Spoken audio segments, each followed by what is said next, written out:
Bonjour à tous, aujourd'hui on se retrouve pour une vidéo qui va comparer la gestion value de la gestion growth. C'est quoi la différence entre les deux très rapidement? La gestion growth consiste à aller chercher des valeurs à fort niveau de croissance, et la gestion value, en fait on va regarder ce que vaut les entreprises intrinsèquement, comparé à ce que coûte à ce qu'elles coûtent sur le marché en fait. Et on va essayer de trouver des entreprises qui valent plus que ce qu'elles coûtent, donc des entreprises très décotées. Alors je sais pas si vous entendez, il y a des petits travaux à côté de chez moi, j'espère que ça ne vous dérange pas. Vous me direz en commentaire, enfin de toute façon je le verrai au montage. Voilà, la différence principale entre la gestion value et la gestion growth, c'est ça. En général, la gestion growth est plus compatible, en fait, est compatible avec la gestion d'indices. On peut acheter des indices qui sont globalement growth. En gestion value, c'est impossible. Il faut vraiment faire du stock picking et chercher chaque valeur une par une, et vraiment trouver les petites pépites dévalorisées et qui ont un potentiel dans l'avenir. Évidemment, on cherche des boîtes en gestion value qui ont des bilans financiers quand même solides, mais en plus qui sont très décotés. Pendant des années, pendant plus de 20 ans, le marché a récompensé la gestion growth. On peut le voir avec le Nasdaq, notamment, toute la croissance du monde quasiment a été faite dans le Nasdaq avec les valeurs techno-américaines. Pour comparer, voilà, le CAC 40 a fait 330% depuis 95, l'or a fait 1000%. D'ailleurs, encore une fois, je vais rappuyer là où ça fait mal, mais on peut voir clairement que l'État français parasite à fond nos entreprises et défonce en fait la croissance. Il bouffe en fait toute croissance, avec des niveaux de charges sociales et d'impôts et de taxes beaucoup trop élevés, des normes à plus savoir quoi en faire. Et donc on est complètement dans les choux. Si on prend les 500 plus grosses capes américaines, elles font 1300% pendant qu'on fait 300%. J'ai des mecs qui m'ont dit que non, cela n'a absolument rien à voir, que le niveau de charge et d'impôt en France ne joue pas sur les cours boursiers. Je vous le dis, en réalité, si, parce qu'il joue sur les bilans financiers des entreprises, il joue sur la compétitivité, et on le voit, voilà l'écart, 6000 versus 330, à vous de choisir. Bon, quoi qu'il en soit, on peut voir que les marchés ont pendant longtemps favorisé le growth, donc la croissance, contre la value. Le problème, c'est que je pense qu'il va y avoir un changement de cycle, parce que c'est cyclique en fait. Tout ça est cyclique, et comme on peut voir sur ce graphique, le spread sur le growth est vachement élevé, c'est-à-dire que maintenant ça devient en fait extrêmement cher d'acheter de la croissance. Vous pouvez voir que le spread a explosé depuis 2005. Et donc ça revient vraiment extrêmement cher d'acheter du growth, ça c'est des graphiques qui le montrent. Il me semble que c'est MSCI qui a fait ce graphique, je ne me rappelle plus exactement. En tout cas celui-là c'est MSCI.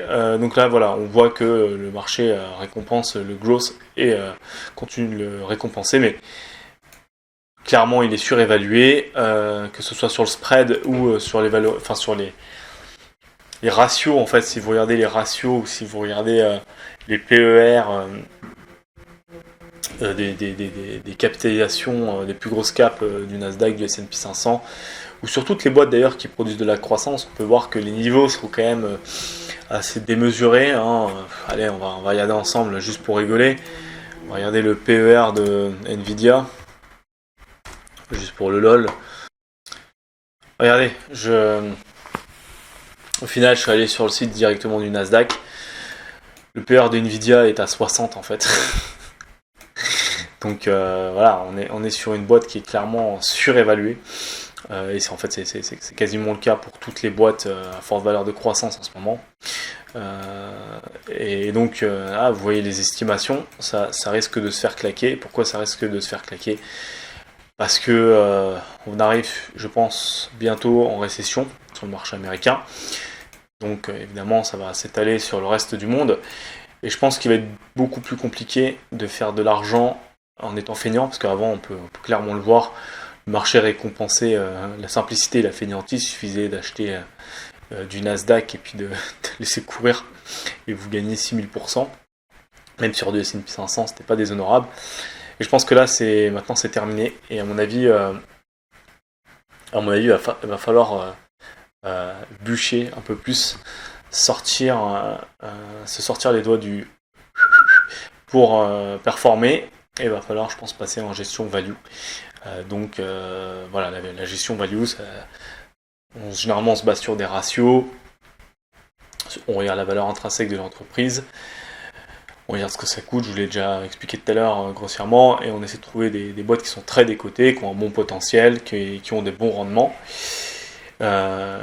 Si potentiellement il faut attendre, là on cherche, avant que ça remonte, si on doit attendre plusieurs années avant que ça remonte, on cherche vraiment des bons rendements pour patienter, généralement c'est comme ça qu'on fait. Alors je vais pas vous donner ces ratios évidemment, et toutes ces techniques gratuitement sur YouTube, ça serait trop beau.